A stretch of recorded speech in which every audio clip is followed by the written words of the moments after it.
ഞാനിവിടെ കാണിക്കാൻ പോകുന്നത് പെറ്റൂണിയ സീഡ്, പെല്ലറ്റഡ് സീഡ് എങ്ങനെയാണ് പാകേണ്ടത് എന്നാണ് കാണിക്കാൻ പോകുന്നത്. അപ്പോൾ ഇതെല്ലാവരും ശ്രദ്ധിച്ച് കേൾക്കുക. അപ്പോൾ ഇതുപോലെയാണ് ചെയ്യേണ്ടത്. അപ്പോൾ ഇതാണ് പെല്ലറ്റഡ് എന്ന് പറയുമ്പോൾ വാങ്ങിയവർക്കറിയാം പെല്ലറ്റഡ് എന്നാൽ എന്താണെന്നുള്ളത്. അപ്പോൾ ഇതാണ് പെല്ലറ്റഡ് സീഡ്. അപ്പോൾ ഇത് പാകുന്ന വിധമാണ് ഞാൻ ഇപ്പോൾ കാണിക്കാൻ പോകുന്നത്. ഞാനിവിടെ കാണിക്കാൻ പോകുന്നത് പെല്ലറ്റഡ് സീഡ്സ് എങ്ങനെ പാകണം എന്നുള്ളത്. പെല്ലറ്റഡ് സീഡ്സ് പറയുമ്പോൾ അതെല്ലാവർക്കും വാങ്ങിച്ചവർക്കറിയാം. ഇതാണ് പെല്ലറ്റഡ് സീഡ്സ്. ഇത് കോട്ടിങ്ങോട് കൂടിയുള്ള സീഡാണ്. അപ്പോൾ ഇത് പാകുന്ന വിധമാണ് കാണിക്കുന്നത്.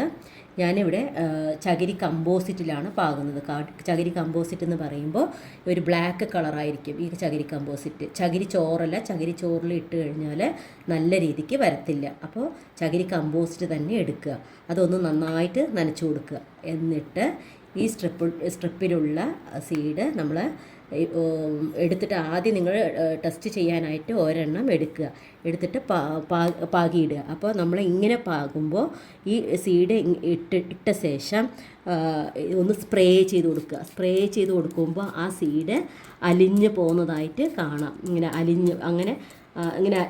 കണ്ടില്ലേ, അലിഞ്ഞു പോകുന്നതായിട്ട് കാണാം. അലിഞ്ഞു. അപ്പോൾ ഇത് അലിയണം. അലിയാതെ കിടപ്പ് ആണെങ്കിൽ നമുക്ക് സീഡ് മുളയ്ക്കത്തില്ല. അപ്പോൾ ആ അലിയാതെ കിടക്കുമ്പോൾ സീഡ് അതിൻ്റെ അകത്ത് തന്നെ ഇരുന്നിട്ട് അത് ചീത്തയായി പോകും. അപ്പോൾ അങ്ങനെ ചെയ്യരുത്. ഇനിയിപ്പോൾ അങ്ങനെ ചെയ്യാൻ അറിയാത്തവർക്ക് വേറൊരു മെത്തേഡ് കൂടെ പറയാം. ഇപ്പോൾ വേറൊരു മെത്തേഡെന്ന് പറഞ്ഞില്ലേ. അപ്പോൾ ഇത് കണ്ടില്ലേ സീഡ്. അപ്പോൾ ഈ സീഡ് ഞാൻ ഒരു ചെറിയ കുഞ്ഞ് ബൗൾ എടുക്കുക. അതിൽ കുറച്ച് വെള്ളം ഒഴിച്ചോളൂ. എന്നിട്ട് ഈ സീഡ് അതിലോട്ട് നമ്മൾ ഇടുകയാണ്. ഇട്ട് നമുക്ക് ഒരു 10 മിനിറ്റും കൂടെ വേണ്ട, 2 മിനിറ്റ് അങ്ങനെ വെക്കുക. അതൊക്കെ നമുക്ക് അലിയുന്നതായിട്ട് കാണുന്നുണ്ട്. അപ്പോൾ ഇതെല്ലാം അലിഞ്ഞ ശേഷം നമ്മൾ ഏതിലാണോ സീഡ് പാകാൻ വെച്ചിരിക്കുന്നത് അതിലോട്ട് ഇത് ഒഴിച്ചു കൊടുക്കുക. അപ്പോൾ ഇത് അങ്ങനെ അറിയാത്തവർക്കാണ് ഈ ഒരു മെത്തേഡ് പറഞ്ഞിരിക്കുന്നത്. പിന്നെ ഇത് ഒഴിച്ചു കൊടുക്കുമ്പോൾ ഒരു പ്രാവശ്യം ഒന്ന് ഒഴിച്ചു കൊടുത്ത ശേഷം ആ സീഡ് പറ്റിപ്പിടിച്ച് നിൽക്കുന്നത് നമുക്ക് പോലും അറിയില്ല. അപ്പോൾ നമ്മൾ വീണ്ടും കുറച്ചും കൂടെ വെള്ളം ഒഴിച്ചിട്ട് ഈ പോട്ടി മിക്സിങ്ങിലേക്ക് ഒഴിച്ചു കൊടുക്കുക. ഇങ്ങനെ ഒഴിച്ചു കൊടുക്കുക. അപ്പോൾ എല്ലാം അലിഞ്ഞു. ഇനിയിപ്പോൾ വേണമെങ്കിൽ നമുക്ക് കുറച്ചുകൂടെ വെള്ളം ഒഴിച്ചിട്ട് ഒന്നും കൂടെ കഴുകി വൃത്തിയാക്കിയ ശേഷം ഇതിലോട്ട് ഇങ്ങനെ ഒഴിച്ചു കൊടുത്താൽ മതി.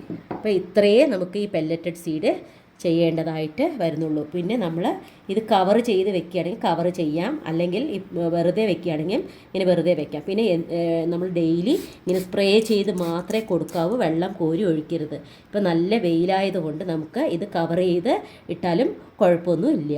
അപ്പോൾ ഇങ്ങനെ എല്ലാവരും ചെയ്യുക. നമുക്ക് കവർ ചെയ്യുകയാണെങ്കിൽ ഇങ്ങനത്തെ കവർ തന്നെ എടുക്കുക. അപ്പോൾ നമുക്കത് സീഡ് മുളച്ച് വരുന്നതെല്ലാം കാണാൻ പറ്റും. ഇതിങ്ങനെ ഒരു വലിയൊരു റബ്ബർ ബാൻഡ് ഇട്ടിട്ട് ഷെയ്ഡിലോട്ട് വെച്ചാലും കുഴപ്പമില്ല, ചെറുതായി വെയിൽ കിട്ടുന്ന ഭാഗത്ത് വെച്ചാലും അത് നല്ല രീതിക്ക് മുളച്ച് വരും. അപ്പോൾ നമ്മൾ ഈ കവർ ചെയ്യുമ്പോൾ ഒരു കൂളിങ് ഇതിന് കിട്ടും, ഈ സീഡിന് കിട്ടും, ഈ മുളയ്ക്കാനുള്ളൊരു കൂളിങ്. ഇതിൻ്റെ വാട്ടർ വേപ്പർ മുഴുവനും ഈ കവറിൽ പറ്റിപ്പിടിച്ച് നിൽക്കും. അപ്പോൾ നമുക്ക് സീഡ് പെട്ടെന്ന് മുളച്ച് കിട്ടാനും ഇത് സാധിക്കും. ഇത് നമ്മൾ കൂടുതൽ വെയിൽ ഉണ്ടെങ്കിൽ മാത്രം ഇങ്ങനെ ചെയ്താൽ മതി. മഴ സമയത്ത് നമ്മൾ കവർ ഇടേണ്ട ആവശ്യം വരുന്നില്ല.